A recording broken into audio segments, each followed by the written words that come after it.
நீ ஆர்டினேஷன் வாங்கின பிறகு எங்கெங்கெல்லாம் இருந்தீங்க? ஆர்டினேஷன் வாங்கினது என்னுடைய முதல் அப்பாயின்மெண்ட் வந்து அகர்தலா டயசிஸ் திரிபுராவில் தான். ஒரே ஒரு டயசிஸ் தான், ஹோல் ஆஃப் ஸ்டேட் ஒரே டயசிஸ். திரிபுரா மாநிலம் வந்து அப்போ வந்து கிழக், நான் சொன்ன மாதிரி கிழக்கு இந்தியா ப்ராவின்ஸ்ல இருந்தது. கமரங்கா அப்படிங்கிற ஒரு சின்ன பங்கு ரொம்ப அங்க கமரங்காங்கிறது வந்து அந்த கேபிட்டல் ஆஃப் த ஸ்டேட், என்ன சொல்றது, அது வந்து தலைநகர் மாநிலத்தினுடைய தலைநகர் அகர்தலாவுல இருந்து ஒரு 100 கிலோமீட்டர் இருக்கும். 100 கிலோமீட்டர் பயணம் வந்து குறைஞ்சது ஒரு 6 to 7 மணி நேரம் பண்ணணும். அந்த மாதிரி அது எப்படி பண்ணணும்னா வந்து அந்த நேரத்துல இப்ப நார்மல் ஆயிடுச்சு. 2002ல 3ல நான் வரும்பொழுது ஒரு 40 கிலோமீட்டருக்கு மாநில தலைநகர்ல இருந்து இஷ்டப்படி வந்துடலாம் வண்டியில. அதுக்கப்புறம் ஒரு காட்டு பகுதி இருக்கு, ஒரு 40-50 கிலோமீட்டருக்கு. அதுல போலீஸ் பாதுகாப்போட தான் போகணும்.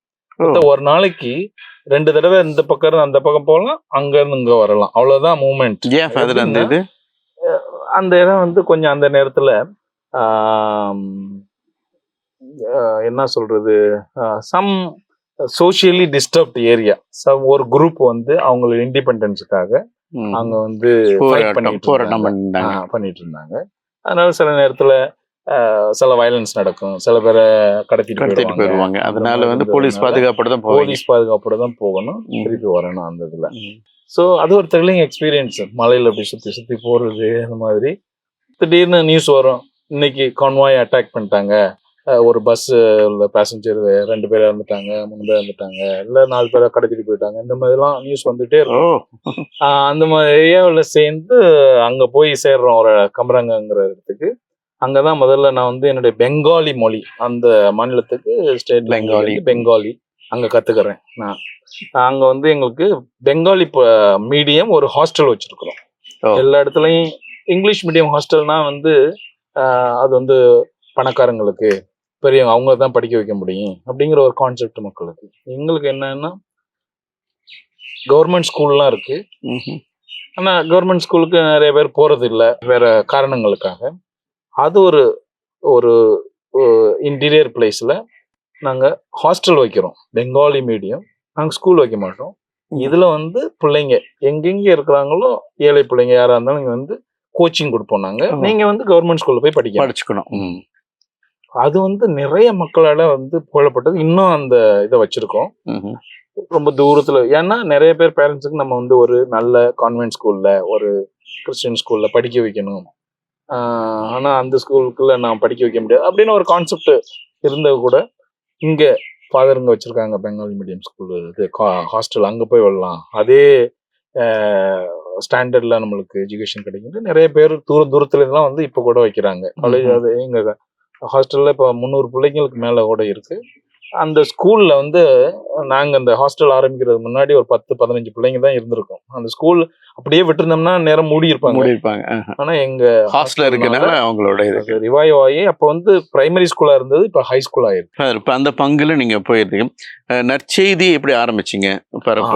ஸோ ஃபர்ஸ்ட் வீக் அப்பதான் பங்களா கத்துருக்கேன். நான் டீக்கனா இருக்கும் பொழுது என்னுடைய அதிபர் தந்தை எனக்கு கொஞ்சம், அவர் கொஞ்சம் ஒரிசாக்காரரு, கொஞ்சம் பங்களா சொல்லி கொடுத்துருந்தாரு.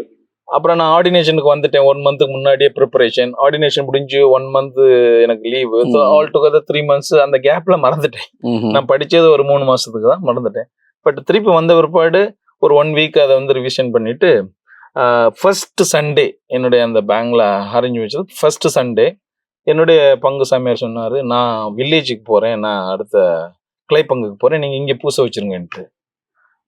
என்கிட்ட அவருக்கு என்ன சொல்றேன்னு தெரியல, ஏன்னா லாங்குவேஜ் அந்த அளவுக்கு தெரியாது. But started. எனக்கு ஹிந்தி கொஞ்சம் தெரியும், ஏன்னா போபால்ல படித்தேன். என்னுடைய ஃபார்மேஷன் எல்லாமே வந்து நார்த்ல இருந்ததுனால, வடக்க இருந்ததுனால கொஞ்சம் ஹிந்தி பேசுவேன். ஸோ பட் பங்களா நான் வந்து ரீட் பண்ணுவேன். அந்த மாதிரி அப்படியே ரீட் பண்ணிட்டு என்னுடைய ஃபர்ஸ்ட் சர்மன் நான் வந்து ஹிந்தில ஆரம்பிச்சேன். இப்போ நான் வந்து முடிச்சது வந்து பெங்காலில. அப்படி அந்த ஸ்டார்டிங் தான். அப்படியே ஆரம்பிச்சுட்டு தென் வில்லேஜ் விசிட்லாம் இருக்கும், இங்கே இருக்கிற மாதிரி கிளைப்பங்க விசிட்லாம். அங்கே என்ன பார்த்தேன்னா மதர்ஸ் அசோசியேஷன், பெண்கள் மரியான் சென்னை மாதிரி நிறைய ரொம்ப இன்ட்ரெஸ்டாக இருப்பாங்க. ஸோ அவங்களுடைய மரியான் சென்னை இருக்கும்பொழுது தான் நானும் போய் அவங்களோட பார்ட்டிசிபேட் பண்ணுவேன். ஸோ ஃபீல் வெரி மச் அவங்க வந்து ரொம்ப வெல்கம் பண்ணுவாங்க. அவங்களோட இருக்கிறதுனால நம்முடைய அட்வைஸுக்காக, ப்ரேயருக்காக, ஜெபத்துக்காக. ஸோ பார்ட் ஆஃப் அவங்களுடைய ப்ரேயரோட நானும் சேர்ந்து அவங்களோட ஜெபம் பண்றது இப்படி இருந்தது. 2 மாசம் 3 மாசம் அப்படி போனது. இங்க நார்த் ஈஸ்ட்ல எல்லாம் நிறைய கல்ச்சரல் எக்ஸ்பிரஷன், நம்மளுடைய கல்ச்சரை எப்படி அவங்க வெளிப்படுத்துவாங்கன்னா அவங்களுடைய ஆடைகள் மூலமும். யாராவது இப்ப நீங்க திடீர்னு வந்துட்டீங்க, இப்ப ஒரு ஃபார்மலா ஒண்ணுமே செய்ய முடியல, நீங்க வந்தீங்க, நீங்க ஏர்போர்ட் போறதுனால இதா இருக்கிறீங்க. அதாவது வந்தீங்கன்னா வந்து ஒவ்வொரு மாநிலத்துக்கும் ஒவ்வொரு பேர்ல இது இருக்கு. திரிபுரால ரிஷா அப்படின்னு ஒரு துண்டு மாதிரி இருக்கும். அது கமாஷா வந்து அசாம்ல அங்கே ரிஷாங்கிறது. அதை போட்டுதான் அப்படி வெல்கம் பண்ணுவோம். அது மாதிரி அப்புறம் நல்ல அந்த குளிர்காலத்துல எல்லாம் போத்திக்கிறதுக்கு நல்ல ஒரு கலர்ஃபுல்லா ஷால், நல்லா ரொம்ப நல்ல கலர்ல அப்படிலாம் கிடைக்கும். ஸோ திடீர்னு யாரோ வந்தாங்க கெஸ்ட். ஸோ அவங்க இந்த மாதிரி கேட்டாங்க, எனக்கு ஒரு 10 ரிஷா தேவைப்படுதுன்னு. நான் வில்லேஜில் போய் கிராமங்களில் போய் கேட்டேன். இல்லை ஃபாதர், அது இல்லை ஃபாதர், இப்பெல்லாம் இல்லை ஃபாதர் அப்படின்னு மரியான் சென்னையில் வர்றவங்கள்ட்ட கேட்டேன் நான். அப்போ வந்து இல்லை ஃபாதர்னாங்க. என்னாச்சு, ஏன் இல்லை வராது? அந்த அந்த நூல்லாம் போய் வாங்கிட்டு வர முடியல, எங்களுக்கு தூரம், இந்த மாதிரி போலீஸ் பாதுகாப்போட தான் போகணும் வரணும், அது வாங்குறதுக்கும் காசும் இல்லை அப்படின்னாங்க. நினைச்சேன் மரியான் சென்னை முடிச்ச உடனே மரியான் சென்னை வைப்போம். மரியான் சென்னை முடிச்ச உடனே நம்மளுடைய காமர்ஸ், ஒரு எக்கனாமிக் பொருளாதாரத்தை பத்தி எப்படி அதை வந்து நம்ம வந்து முன்னேறலாம் அப்படின்னு பேசுறது. சார் நான் ஒரு உதாரணம் கொடுத்தேன். இதை போன வாரத்துல வாங்குறதுக்கு ஆள் இருந்துச்சு, உங்கள்கிட்ட கொடுக்க முடியல. உங்களுக்கு ஒவ்வொருடைய ரிஷாவும் அப்ப அந்த நேரத்திலேயே 200 ரூபாய்க்கு விற்கலாம். ஒரு அந்த ஷால் அது எப்படியும் ஒரு 800 ரூபாய் 900 ரூபாய்க்கு விற்கலாம். இப்ப நான் வந்து உங்களுக்கு இந்த மாதிரி ஒரு வழி பண்ண நூல் வாங்கி தந்தா நீங்க அதை பண்ணி கொடுப்பீங்களா? எல்லாரும் சேர்ந்து அதை ஒரு ஃபண்டை வைக்கலாம். எஸ், நல்ல idea. So side by side spirituality, social work, அது மாதிரி அப்பவே ஃபர்ஸ்ட் இயர்லயே ஆரம்பிச்சேன். அதை நான் எங்கெல்லாம் போறனோ என்னுடைய மீட்டிங்க்கு அவங்க செய்யற ப்ராடக்டை என்னுடைய லக்கேஜோட அதையும் தூக்கிட்டு போவீங்க. இங்க வரையும் கொண்டு வந்திருக்கேன். அப்பெல்லாம் ரொம்ப கஷ்டம், திரிபுராவில குவஹாட்டிக்கு வர்றது ரொம்ப கஷ்டம், பஸ் எல்லாம் வர்றது. அதோட சேர்த்துட்டு வருவேன், திருப்பி கொடுப்பேன். ஸோ 1 இயர் தான் அங்க இருந்தேன். 1 இயர்லயே நான் திருப்பி அங்க இருந்து இன்னொரு பங்குக்கு மாத்திட்டாங்க. அது வேற மொழி மறுபடியும். அங்க வந்து ரியாங்னு ஒரு மொழி இருக்கு அங்க உள்ளதுக்கு. அன்னைக்கு கொடுத்த ஃபேர்வெல் இன்னும் எனக்கு ஞாபகம் இருக்கு. அந்த மக்கள் 1 வருஷம் தான் ஃபாதர் இருந்தீங்க, எங்க வாழ்க்கையில எவ்வளவோ வித்தியாசத்தை எனக்கு கொடுத்துட்டீங்க இந்த இதுல. அப்ப எனக்கு கொடுத்தாங்க 1-2 ஷால், அவங்க கிஃப்டா கொடுத்தாங்க. இன்னும் வச்சிருக்கேன். ஆல்மோஸ்ட் நான் 22 இயர்ஸ். இப்ப போனாலும் அந்த ஊருக்கு ஃபர்ஸ்ட் டே வந்து என்னுடைய வீட்டுக்கு போற மாதிரி ஒரு ஃபீலிங் இருக்கும். வீட்டுக்கு வேணாலும் போகலாம், என்ன வேணாலும் போகலாம் அந்த மாதிரி. ஸோ அப்படிதான் என்னுடைய ஃபர்ஸ்ட் இயர் இருந்தது. அப்புறம் செகண்ட் இயருக்கு இன்னொரு கொண்டச்சரா அப்படிங்கிற இன்னொரு பங்குக்கு போனேன். அங்க இருந்து ஒரு 80 கிலோமீட்டர் ஆப்போசிட் டிரெக்ஷன்ல. அதுதான் அந்த நேரத்துல நான் போன நேரத்துல 2004 அங்க போனேன். அப்பெல்லாம் வந்து எல்லா கவர்மெண்ட் பீப்புளால அதை வந்து ஒரு பனிஷ்மெண்ட் டிரான்ஸ்பர் பிளேஸ் அப்படின்னு வச்சிருந்த இடம். மற்ற கவர்மெண்ட் ஆபீசஸ் எல்லாம் ஏதாவது தள்ளி போடுவாங்க, அது மாதிரி உள்ள இடம் அது. உங்களை அங்க போட்டாங்க. ஆமா, அது ஒரு ஃபாதர்ஸ் அந்த மாதிரி நினைக்கிறது இல்ல, மத்தவங்க எல்லாம் நினைக்கிற இடம். ஏன்னா அது வந்து அதுக்கு இன்னொரு போலீஸ் பாதுகாப்பு வேணும். 2 எஸ்கார்ட்ல போகணும் அதுக்கு, அங்க போறதுக்கு. அது வந்து பார்டர் டு பங்களாதேஷ்ல வருது. எல்லா 4 பக்கமும் பங்களாதேஷ் பார்டரு. அதனால இது மலேரியாவுல இறக்குறவங்க அதிகமான ரொம்ப அதிகம். ஒரே மாசத்துல எனக்கு 3 தடவை மலேரியா வந்தது. 2 வகையான மலேரியா இருக்கு. பிஎஃப் மலேரியா, பிவி மலேரியான்ட்டு. இந்த பிஎஃப் மலேரியாங்கிறது தான் இந்த பிரெயின் அட்டாக் பண்றது. அது வந்துச்சுன்னா 3 நாள்ல ட்ரீட் பண்ணலைன்னா இறந்துருவோம். தெர் ஆர் ஃபாதர்ஸ், சில பேர் ஃபாதர்ஸ் இறந்துருக்காங்க மலேரியாவுல எங்க நார்த் ஈஸ்ட்ல. ஸோ ஒரே வாரத்துல ஒரே மாசத்துல 3 தடவை எனக்கு மலேரியா வந்தது. அது ஒரு கொஞ்சம் பயத்தை கொடுத்துச்சு. ஆனா எங்க சிஸ்டர்ஸ், ஃபாதர்ஸ் எல்லாமே கொஞ்சம் கொஞ்சம் இதுல ட்ரெயின் ஆகியிருக்காங்க. எங்களுடைய கேத்தலிக் ஒரு டாக்டர் இருக்காரு. அவர் ரொம்ப ரொம்ப இறக்ககுணம் உள்ள ஒரு ஃபாதர். சிஸ்டர் உடம்பு சரியில்லைன்னா அவரு 50 கிலோமீட்டர் டிராவல் பண்ணி வந்து ட்ரீட் பண்ணிட்டு திரும்பி வந்து அவரோட டியூட்டி பண்ணுவார். அது மாதிரி ஓவர் கம் அந்த இடம் வந்து. அப்புறம் இந்த சோசியலி இந்த ஃபைட் பண்ணிட்டு இருக்காங்கல்ல, அந்த குரூப் இருந்த இடமும் அங்க வந்து அதிகம். Insurgence okay. மாதிரி. நாட் டெரரிஸ்ட்லாம் இல்ல, Terrorist இல்ல. இன்சர்ஜென்ட்ஸ். அவங்களோட இனத்துக்காக போராடுறவங்க அந்த மாதிரி. அவங்க அவங்க அந்த ஏரியாவுல நிறைய ஹைட் அவுட். ம்ஹும். எந்த நேரத்துல இன்சிடென்ட் நடக்கும். யாராவது கொஞ்சம் உள்ள போயிட்டா அவங்கள வந்து எடுத்துட்டு போயிடுறது, அவங்களுடைய kidnap காசுக்காக பண்ணிடுவாங்க. கிட்னாப் பண்ணிடுவாங்க, இது பண்ணிடுவாங்க. அந்த மாதிரி உள்ள இடம். இதுக்கு பயந்துட்டு நிறைய ஆபீசர்லாம் வரமாட்டாங்க அங்க. ம்ஹும். அப்புறம் மலேரியா. ம்ஹும். அப்போ ஒரு நாளைக்கு ஒரு தடவை தான் அந்த போலீஸ் எஸ்கார்ட். ஒரு தடவை அங்கேருந்து 6:30 மணிக்கு அங்கேருந்து ஸ்டார்ட் ஆகும். 50 கிலோமீட்டர் தான், எப்படியும் ஒரு 4 மணி நேரம் எடுக்கும். அங்கேருந்து 50 கிலோமீட்டர் தள்ளி டிஸ்ட்ரிக்ட் ஹெட் குவார்ட்டர் அம்பாசான்னு ஒரு இடத்துக்கு வருவோம்.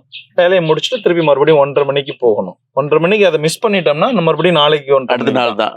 வரையும் இருக்கணும். அந்த மாதிரி தான் போயிட்டு இருந்தோம். இந்த ரோடுலாம் வந்து இங்க பாத்தீங்கன்னா அந்த திரிபுரால வந்து கல்லுலாம் இல்லை, நம்ம மாதிரி மலைக்கல்லாம் இல்லை, எல்லாம் செங்கல்ல தான். ம். ரோடு கட்டுற பில்டிங் சிப்ஸ் எல்லாம் இருக்குல்ல நம்மளுக்கு, ம். அந்த செங்கல் ஜல்லி எல்லாம் வந்து செங்கல்லே பண்றதுதான் அது. ஓ சரி சரி. சோ அந்த ரோடு எல்லாம் வந்து செங்கல் மட்டும்தான் தெரியும். இப்போ யாருமே இல்ல, போலீஸ் எஸ்கார்ட் இல்லைன்னா கூட நீங்க 20-25 கிலோமீட்டர் ஸ்பீடுக்கு மேல போக முடியாது. அவ்வளவு பொறுமையா தான் போகணும். குழியும் மேடுமா இருக்கும். அந்த மாதிரி இன்டீரியர் பிளேஸ். அங்க போய் அப்பதான் ஆரம்பிச்சிருக்கு அந்த மிஷன். ஆரம்பிச்சு ஒரு 3rd இயர். ம்ஹும். இன்னொரு ஃபாதர் எனக்கு என்னுடைய பங்கு தந்தையா இருந்தவர், ஃபாதர் ஐவன் ஒருத்தர், ஐவன் டி சொல்லுவாங்க. அவரோட நானும் போய் ஜாயின் பண்ணேன். தென் உதவி பங்கு தந்தையா ஸ்கூல் அப்பதான் ஆரம்பிச்சிருந்தோம். ஸ்கூல்ல என்னைய ஸ்கூல் பாத்துற சொன்னாரு. பிகாம் படிச்சிருந்தேன், அவ்வளவுதான். ஸ்கூலுக்குன்னு தனியா அந்த நேரத்துல எல்லாம் வந்து அவ்வளவு ஒரு பிஎட் இது பண்ணணும் அதெல்லாம் ஒன்றும் தேவையில்லை. இதே ஒரு பெரிய குவாலிஃபிகேஷன். ஸோ ஸ்டார்ட் பண்ணோம். மெயின் மினிஸ்ட்ரி வந்து கிராமங்களில் அங்க போய் பண்றது. மாதிரி. ஆனா அந்த இங்க பார்த்தேன் பாருங்க, அந்த ஃபர்ஸ்ட் பாரிஷ்ல மதர்ஸ் அசோசியேஷன் மரியான் சென்னையில் உள்ளவங்க எப்படி பொருளாதாரத்துல வந்து ரொம்ப பின்தங்கி இருந்தாங்களோ, இதை விட பயங்கரமா அங்க இருக்கிற அந்த ட்ரைப் வந்து ரியாங் அப்படின்னு சொல்றது, மோஸ்ட் பேக்வர்ட் ட்ரைப் அப்படின்னு சொல்லலாம். ஈவன் இப்போ மெனி வேஸ் அவங்க, பட் நிறைய பேர் இப்ப படிச்சு இது பண்றாங்க. ஸோ ஸ்கூல் எவ்ரி இயர் நான் போகும்போது 3ஆம் கிளாஸ் இருந்தது. 4, 5, 6, 9ஆம் கிளாஸ் வரையும் நாங்க இருந்தேன். அதான் 9ஆம் கிளாஸ் ஆக்குற வரையும். ஸோ நான் அசிஸ்டண்டா இருந்தேன் 1.5 years. அப்புறம் எண்ட் ஆஃப் 2005 வந்து பாரிஸ் பிரிஸ்ட் ஆகினேன். பை தென் அங்க உள்ள லாங்குவேஜை கத்துக்கிட்டேன். ரியாங் அப்படிங்கிற லாங்குவேஜ், அந்த ட்ரைபல் லாங்குவேஜ். கொஞ்சம் கஷ்டமானது அது படிக்கிறது. அதை கற்றுட்டு அப்புறம் தென் எனக்கு அசிஸ்டன்ட்லாம் வந்தாங்க. நான் பாரிஸ் பிரிஸ்ட் ஆன பிற்பாடு இன்னொரு ஃபாதர் ஸ்கூல் பார்த்துக்கிடுவாரு. நாங்கள் எல்லாம் ஹாஸ்டலில் மட்டுமே. அப்போ வந்து சிஸ்டர்ஸ் யாரும் இல்லை, நாங்கள் மட்டும்தான் ஃபாதர்ஸ் தான். கேர்ள்ஸ் பாய்ஸ் டுகெதர் ஒரு 300 பேர் 350 பேர் இருப்பாங்க எங்கள் ஹாஸ்டலில். ஆனால் நிறைய வில்லேஜ்லாம் அப்போலாம் ரோடு இல்லை, கரண்ட் இல்லை, ஒன்றும் இல்லை. இப்போ கொஞ்சம் நிறைய டெவலப்மெண்ட் ஆகிருக்கு. ஸோ அவங்க எல்லாரும் வந்து ஹாஸ்டலில் இருந்துட்டு போவாங்க. நிறைய பேர் லோக்கலில் கொஞ்சம் தான் வருவாங்க. நான் இருக்கும்போது 400-500 இருந்தது. இப்போ அந்த ஸ்கூல் வந்து 12ஆம் கிளாஸ் வரையும் ஆகி 1000க்கு மேலே இதாகிட்டாங்க. நான் அங்கேருந்து கிளம்பும்போது 2010 9ஆம் கிளாஸ் வரையும் இருந்தது. மாதிரி கிளைப்பங்களுக்கு போகிறதுக்கு எங்களுக்கு வெஹிக்கல் வண்டிகள் இருந்தாலும் வந்து நடந்த போனேன்னு ரோடெலாம் இல்லை. மலையில் ஏறணும் இறங்கணும். சில இடங்கள்லாம் வந்து 3 மணி நேரம் 4 மணி நேரம் நடக்கணும். முத நாளே போயிடுவோம். சனிக்கிழமை போயிட்டு நைட்டு தங்கிட்டு அன்னைக்கு முடிச்சுட்டு ஞாயிற்றுக்கிழமை சாயந்தரம் நைட்டில் திரும்பி வந்து சேருவோம். அந்த மாதிரி அங்கே போய் பார்க்கும்பொழுது என்னன்னா அந்த அளவுக்கு ஒரு ஏழ்மை. அந்த ஸ்பெஷலி அந்த ரியாங் ட்ரைப்புங்கிறவங்க ரொம்ப ஏழ்மையானவங்க. ஒன்றுமே சாப்பிட்றது கூட 3 நேரம் சாப்பிடுவாங்களான்னு சொல்ல முடியாது, அந்த அளவுக்கு இருந்தது. இவங்களுக்கு ஏதாவது செய்யணுமே, இது மட்டும் நம்ம வந்து நன்மை மட்டும் கொடுத்துட்டு போகிறோமே அப்படிங்கிற ஒரு இது இருந்தது. தென் ஸ்லோவா அந்த மாதிரி நான் டயசிஸ் மீட்டிங்க்கு வரும்பொழுது இந்த கிளர்ஜி மீட்டிங் அப்படிங்கிறது மாசம் நடக்கும். நல்லா இருக்கும்.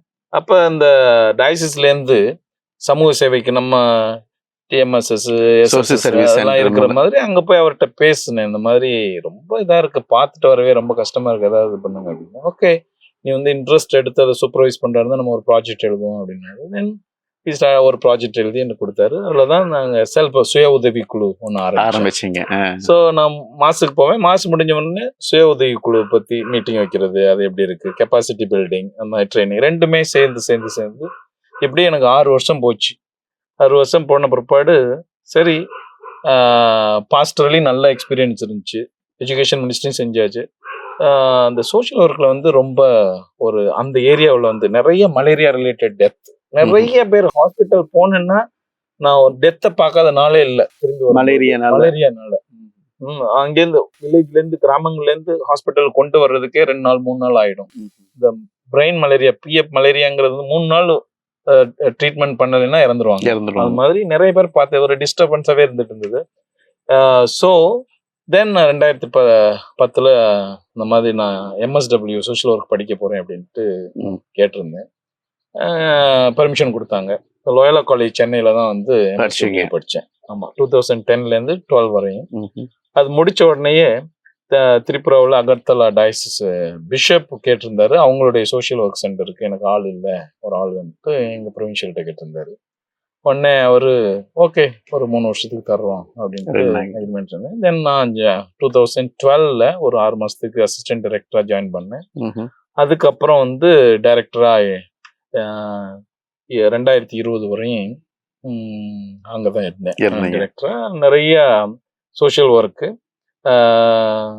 இந்த செல்ஃப் ஹெல்ப் குரூப் ரொம்ப எக்கனாமிக்கலி ஸ்பெஷலி இந்த ட்ரைபல் மக்களை வந்து ரொம்ப பொருளாதாரத்தை உயர்த்தல அளவுக்கு பண்ணிச்சு. இன்னும் அந்த குரூப்புகள் வந்து நடந்துட்டு தான் இருக்கு. எனக்கு அடுத்து வந்த தந்தையர்களும் அதை வந்து பார்த்துட்டு இருக்காங்க, செஞ்சுட்டு போயிட்டு இருக்கு. இன்னொன்னு வந்து மலேரியாவில் ரொம்ப எக்ஸ்டென்சிவா ஒர்க் பண்ணோம். 260 கிராமங்களை நாங்க வந்து அடாப்ட் பண்ணி எங்கெல்லாம் வந்து மத்தவங்க எல்லாம் ரீச் பண்ண முடியாதோ அந்த இடங்கள்ல நாங்க பார்த்து அங்க போயிட்டு வில்லேஜ்லயே ஒருத்தர் யாரெல்லாம் கொஞ்சம் படிச்சிருக்காங்களோ அவங்க வந்து பேசிக் மெடிசன் எப்படி கொடுக்கறது, எப்படி ட்ரீட் பண்றது, கொசுவலை கொடுக்கறது, இது மாதிரி நிறைய கொடுத்து. ஸோ 8 வருஷம் ஆல்மோஸ்ட் அந்த சோஷியல் ஒர்க் டைரக்டரா இருக்கும்பொழுது அந்த சமூக சேவையில நிறைய ஒரு திருப்தியான பணிகள் செய்ய முடிஞ்சது. ஃபாதர் ஆன பிறகு 21 வருஷத்துல எனக்கு இந்த கஷ்டம் வந்துச்சு, எனக்கு ரொம்ப யோசிச்சேன், ரொம்ப கஷ்டப்பட்டேன் அப்படிங்கிற தருணங்கள்.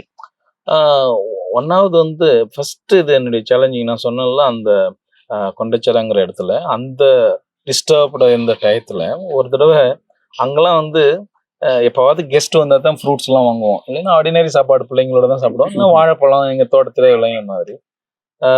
ஒரு அந்த பஜாருக்கு வந்திருக்கேன், ஒரு கெஸ்ட் வந்திருக்காங்க, கெஸ்ட் வந்திருக்காங்க, நல்ல ஃப்ரூட்ஸ் வாங்கி கொடுக்கலாம் அப்படின்ட்டு இப்படி நடந்துகிட்டே இருக்கேன். இன்னைக்கு கெஸ்ட் வந்திருக்காங்கன்ட்டு சரி ஆப்பிள் வாங்கலான்னு ஒரு ஆப்பிள் அப்படி எடுக்கிறேன். ஒரு 20 மீட்டர் 30 மீட்டர் பக்கத்துல ஒரு பாம் வெடிக்குது. தென் ஐ ரோட் அந்த ஆர்டிக்கல். எங்க டயசிஸ்ல எப்போதுமே வந்து மேகசின் வரும், அதுல எழுதியிருந்தேன் அந்த ஆப்பிள் சேவ்டு மை லைஃப் அப்படின்ட்டு ஒரு இது எழுதியிருந்தேன். நான் அந்த பழத்தை நான் வாங்க போகலைன்னா exactly I have reached there. I saw many people injured, people are carrying them. Fortunately nobody died. நிறைய பேர் கஷ்டப்பட்டாங்க, அடிபட்டுச்சு, காயப்பட்டிருக்கு, நிறைய காயங்கள், மைனர் கைண்ட் ஆஃப் பிளாஸ்ட். அது வந்து அதனால மேஜர் இன்ஜுரியில நிறைய பேருக்கு இன்ஜுரி இருந்தது, நாட் லைஃப் த்ரெட்டனிங். நீங்க போயிருந்தீங்கன்னா கண்டிப்பா போயிருந்தேன்னா I would have been right அங்க கரெக்டா அதுல இருந்து அந்த குண்டு வெடிச்ச இடத்துல இருந்திருப்பேன். அந்த அவ்வளவு பக்கத்துல இருந்தது.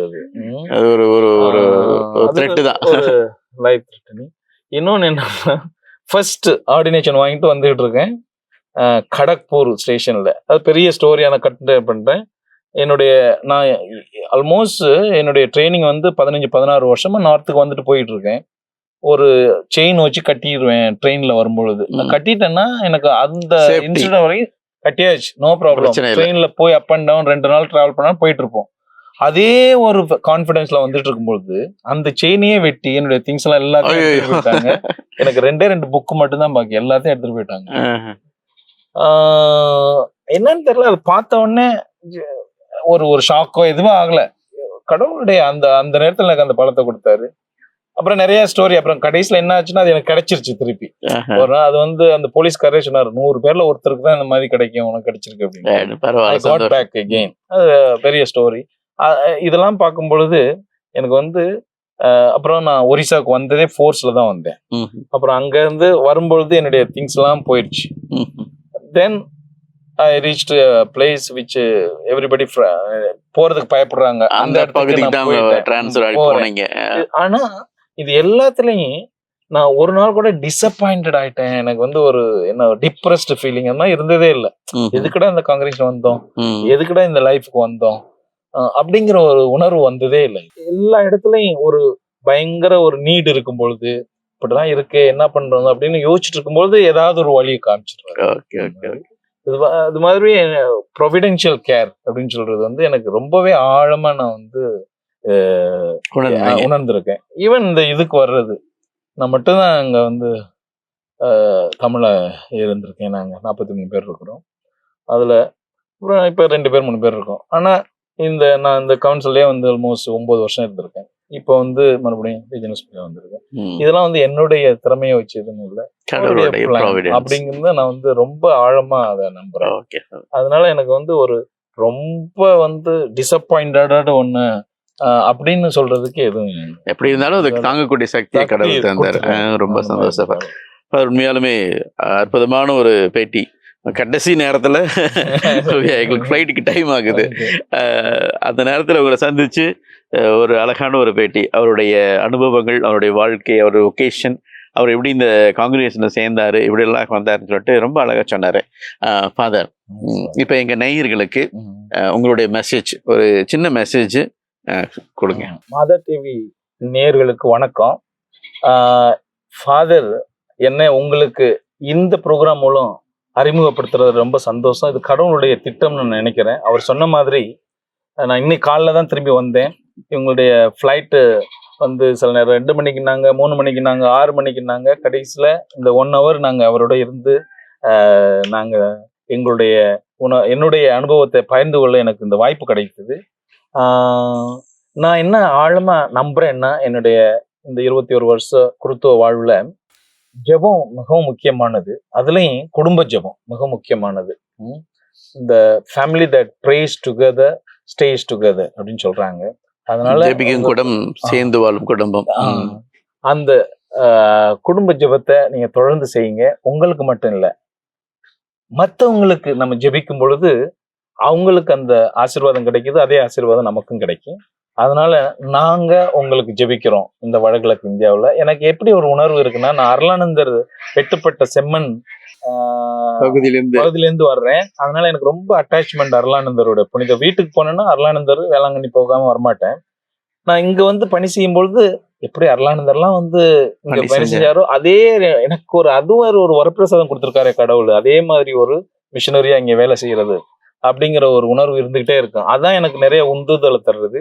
அதோட சேர்த்து எங்களுக்காக, எங்களுடைய India Guwahati region, SVD India Guwahati ரீஜனுக்காக எங்களுடைய ஒவ்வொரு 43 பேர் இருக்கோம் ஃபாதர்ஸ். எங்கள் ஒவ்வொருவருக்காகவும் உங்கள் ஜெபத்தை நான் கேட்டுக்கிறேன். நிறைய இடங்கள்ல நாங்கள் இப்போதான் சில மணிப்பூர்வமான இடங்கள்ல எல்லாம் இப்போதான் நாங்கள் ஸ்டார்ட் பண்ணியிருக்கோம். ரொம்ப ரொம்ப சேலஞ்சிங்காக இருக்குது. அதனால உங்களுடைய ஜெபம் எங்களுக்கு அதிகமாக தேவை. தொடர்ந்து ஜெபிங்கள். அப்புறம் இங்கே வர விரும்புகிறவங்க வந்து பார்த்துட்டு போங்க. ஃபாதர் சொல்லாரு அருணாச்சல் பிரதேஷ் வருவோம்னு சொல்லியிருக்காரு. நாங்கள் அதை எதிர்பார்த்து காத்திருக்கிறோம்.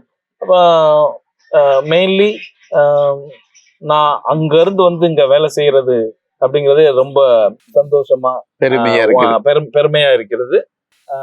இதுக்கெல்லாம் காரணம் நீங்களும் தான். நான் கேட்கலைனாலும் நீங்கள் ஜெபம் செஞ்சுருப்பீங்க மிஷனரிகளுக்காக அப்படின்ட்டு. தொடர்ந்து ஜெபம் செய்யுங்க. God bless you all. Thank you, Father. எங்கள் நேய சார்பாக உங்களுக்கு மனமார்ந்த நன்றிகளை சொல்றோம். அவசரமா இருந்தாலும் அந்த பேட்டியை நிறைவா கொடுத்தீங்க. அதனால ரொம்ப சந்தோஷம் ஃபாதர். அன்பு மக்களே, அருள் தந்த நிறைய காரியங்கள் சொன்னார். கண்டிப்பா அருணாச்சல் பிரதேசத்துக்கு நாங்கள் போகும்போது கண்டிப்பா ஃபாதரும் கூட்டிட்டு போவோம். அங்க வச்சு இன்னும் அதிகமா அவருடைய அனுபவங்களை நம்ம கேட்டு தெரிந்து கொள்வோம். அதுவரை உங்களிடமிருந்து விடைபெறுகிறோம். ஃப்ளைட்டுக்கு டைம் ஆச்சு, சென்று வருகிறோம். மிக்க நன்றி.